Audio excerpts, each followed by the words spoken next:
حي على الفلاح. Today we are sitting as guests of whom? Who are you a guest of right now? Do you know? It is not the name of a human being. It is your Lord, Allah, your Maker. He brought you to this masjid. He gave you the energy, the capacity. He invited you in a way that your heart inclined towards coming to His house. And if you were not close to Him, you would never go to His house. We are sitting in whose house? Please tell me. The house of Allah. Thank Allah. He brought you to His own house. Here, you will not find tea and coffee and chocolates and cakes. You will find something far more valuable than this. What is it? Hudan lil muttaqeen. Guidance for those who have taqwa. Allah will show you the way to contentment, towards your grave, towards going towards Allah. So you prepare for the day you're going to meet with Him. All of us, we have done some good deeds and some bad deeds. Do you know what is the mercy of Allah? Allah tells you, you are human. You are insan, right? You are human. We know that you are going to commit a few sins. We know that. But we want to give you a bonus to tell you that on the day of Qiyamah, we will have a scale. A scale. وَنَضَعُ الْمَوَازِينَ الْقِسْطَ لِيَوْمِ الْقِيَامَةِ فَلَا تُظْلَمُ نَفْسٌ شَيْئًا. Allah says, on the day of judgment, we will place the scales of justice and we will weigh the deeds of the people. And we won't oppress anyone, not even a bit. What that means is, Allah says, we know you did some bad deeds. But if you did more good deeds than bad, we will ignore the bad deeds. Have you ever thought of that? So when you've done a few bad deeds, don't lose hope. Change your life. Change your life. Make tawbah. Seek the forgiveness of Allah. Either they will be totally wiped or they will be diminished. And when you come on the day of judgment and the scale is placed, you will stand there watching. You and I. I'm going to watch my deeds, you are going to watch your deeds. We will be so worried about our own deeds that we won't even have the time to look left or right to see the other people's deeds. If the prophets of Allah are recorded to have been saying nafsi, nafsi on that day, what chance do you and I stand? La ilaha illallah. They are all worried about themselves. What about you and I? The only one who is the greatest of the day, Nabi Muhammad sallallahu alayhi wasallam, he will be saying, Ummati, Ummati, Ummati. Oh Allah, I'm concerned about my ummah. And Allah will tell him, I fulfill my promise to you that intercession be for whomsoever you wish from amongst your ummah with our permission. May Allah grant us the intercession of Nabi Muhammad sallallahu alayhi wasallam. Ameen.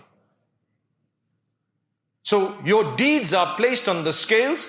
And now you're watching these deeds. And what are you hoping? You're hoping you pass. My children who are here, matriculants, you tell the ulama, please make dua for me. I got my matric, right? My exams, my O level, whatever else it may be. Please make dua. Come exam season, kids are here for tahajjud, man. Subhanallah. I always laugh at the children. I say, I see you guys 2 times. When the English League is playing and when there's examinations. One youngster came, he says, I'm fasting Monday, Thursday for the last 3 weeks. I said, why? I want my team to win. I said, La ilaha illallah.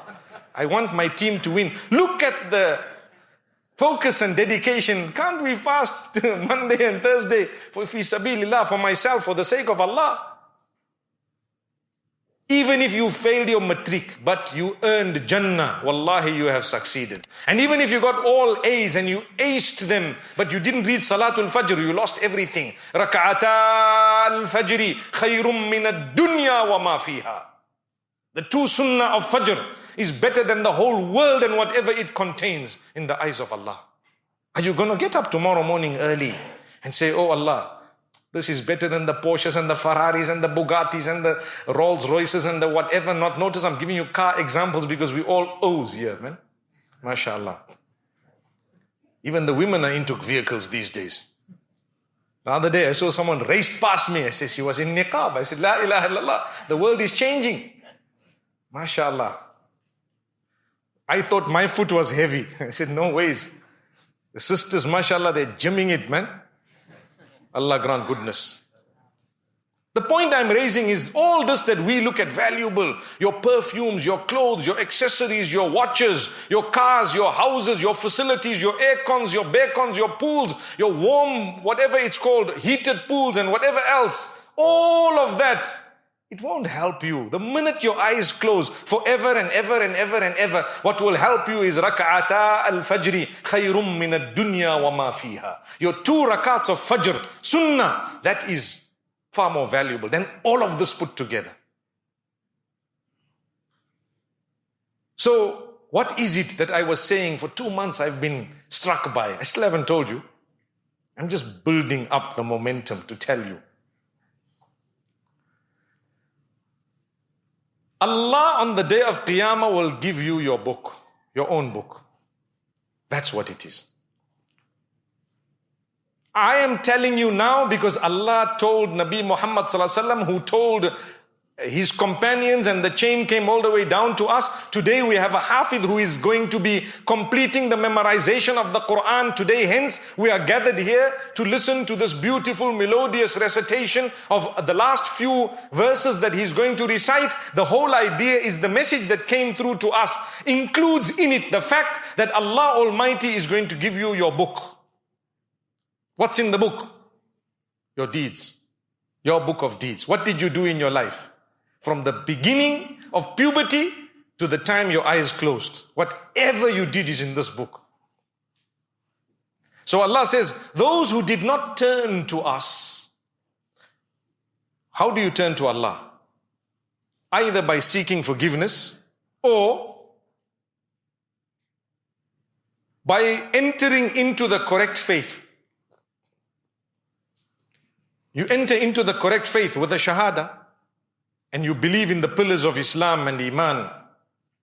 You worship Allah alone, etc., etc. Or you're a Muslim already, you make tawbah, you seek Allah's forgiveness. Change your ways. It's okay, change it. Stop it. Your sin won't get you far. You know you're going to regret it one day. Stop it from now. It's not going to help you. It's not going to get you anywhere. You don't need it. You don't. So Allah will give you this book. Right now, guess what? You are writing the book. Today, you are writing the book. In that book, it will be stated, you gathered in this masjid, you heard this, you sat with this person, this one was next to you, that whatever detail you want to know, you will know. How many droplets of sweat you sweated, if you did sweat, you will know. Because that day, all the records there. Detail, minor, fine, the finest, that which you didn't know, it's already in there. You are writing your book now. That's the beauty of it. Allah says, while you are writing your book, you can add and subtract and delete and change and edit. But the minute we decide, hand in your book, it's like examination. You sat in matric, 1 hour exam, 59, up to 59 minutes and 59 seconds, you could chop and change and delete and erase and cross and answer again and say 1 plus 1 is 5, come back to say 1 plus 1 is 3, and then go back and 59.59, you quickly said no, 1 plus 1 is 2. What happened? They said stop, which means the time is expired, finished. You put your pen down, whatever you had written last is the answer that's going to be corrected or ticked or crossed. You can lead your life in the wrong path 70 years.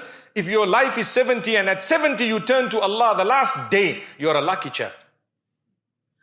It's in the hadith. And the opposite is true. You can have a saint for 70 years reading in the first saf. If Allah kicks you out one day before you decided, let me just go and do X, Y, Z, may Allah protect us. May Allah never take us away except with Iman. So Allah is going to give you your book. You're writing it now. Write it well. How do you write it well? Check it.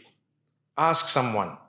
Allah says, ask. فَاسْأَلُوا أَهْلَ الذِّكْرِ إِن كُنْتُمْ لَا تَعْلَمُونَ بِالْبَيِّنَاتِ وَالزُّبُرِ. If you don't know, ask those with knowledge. Make a friend or two who have a little bit of knowledge. Speak to them. Good company. How are you writing your book? They must look at you and correct the way you're writing your book. Hey, bhai, you are writing your book here. You know what? You're writing in this book every day 2 packets of cigarettes. Can't you change this, man? You know, I gave this example yesterday at a masjid in Johannesburg. Hey, some of the people afterwards didn't really like it. How come? Isn't it good advice to say quit smoking? Quit smoking. Inshallah, it's a good thing. Some of my buddies, some of the people I know well, but we have to give good advice. I can't say, no, because my friends are smoking, it's a minor thing. Today we have a huge issue regarding what? Weed. Am I right? Youngsters are pretending like there's nothing happening. When we hear the Quran being recited just now, inshallah, it will be recited with taj, weed. But we're talking of the other weed. People are just doing it like it's nothing wrong. They say, no, but it's legalized now. What's legalized? Well, cigarettes are also legal according to the legalities of the law of the land. It doesn't make it halal. It doesn't make it a good thing or beneficial. They have to sell it to you, and they have to, according to the law of the land in most of the world, write on the box, smoking kills. Finished. Straight to the point. Smoking kills. I told one guy, you know smoking kills. He said, well, breathing kills too. I said, hey, you know what? When Allah doesn't want someone to see the light, you can tell them anything. They've got a jawab, answer for you, straight, flat, cash, not even a check. Allah grant you ease, and all of us. So Allah gives you your book, and Allah says, you know what? اقرأ كتابك كفى بنفسك اليوم عليك حسيبا. Allah.